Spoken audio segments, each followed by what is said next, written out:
Hi guys, TNPSC group 2 2024 September 14th கேட்ட கொஸ்டின்ஸ்லாம் solve பண்ணிக்கிட்டு இருக்கோம்.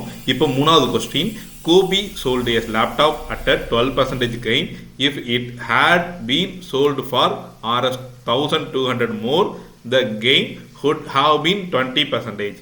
Find the cost price of the laptop. இதான் கொஸ்டின். கோபிங்கிற ஒருத்தர் வந்து 12% ப்ராஃபிட் விற்கிறதுக்கும் 20% ப்ராஃபிட் விற்கிறதுக்கும் 1600 ரூபா எக்ஸ்ட்ரா இருக்குன்னா அவரோட காஸ்ட் ப்ரைஸ், அந்த ஒரிஜினல் லேப்டாப்போட காஸ்ட் ப்ரைஸ் என்ன அப்படிங்கிறது தான் கேள்வி. இப்போ என்ன பண்ணலாம்னா 20% எதோட 12%க்கு மோர் தெனாக இருக்கா, அப்போ நான் ப்ராஃபிட்டுக்கான ஃபார்முலா என்னன்னா 100 + %, 20/100 × x.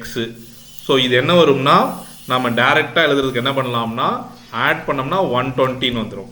ஸோ ப்ராஃபிட் கொடுத்தா 120/100 x minus 12%, 112/100 x. இங்கே நான் x என்ன எடுத்துக்கிறேன்னா காஸ்ட் ப்ரைஸாக எடுத்துக்கிறேன். ஸோ ஃபார்முலா என்னன்னா 100 + % divided by 100 into CP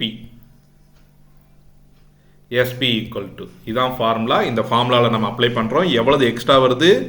1200 வருது. 20% 12% சப்ராக்ட் பண்ணால் நமக்கு 1200 வந்துடும். இந்த லாஜிக்கில் தான் கொஸ்டின் கேட்டதுனால இப்படி எடுத்துக்கிறோம்.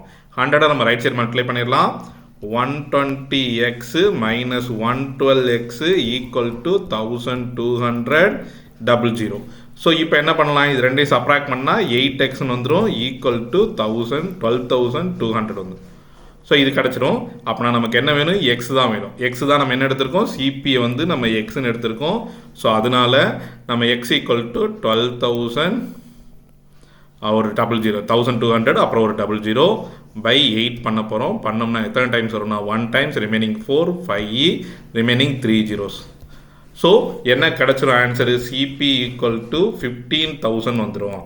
நமக்கு அவன் காஸ்ட் ப்ரைஸ் தான் கேட்டான், அதனால காஸ்ட் ப்ரைஸ்க்கான ஆன்சர் A1 தான் கரெக்டு. A1 தான் கரெக்டு. உங்களுக்கு இந்த வீடியோ புரிஞ்சிருக்கு, இந்த கொஸ்டின் புரிஞ்சிருக்குன்னு நினைக்கிறேன். இந்த கொஸ்டின் புரிஞ்சிருந்தா என்னோட வீடியோ லைக் பண்ணுங்கள், உங்கள் ஃப்ரெண்ட்ஸுக்கும் இந்த வீடியோ ஷேர் பண்ணுங்கள். தேங்க்யூ.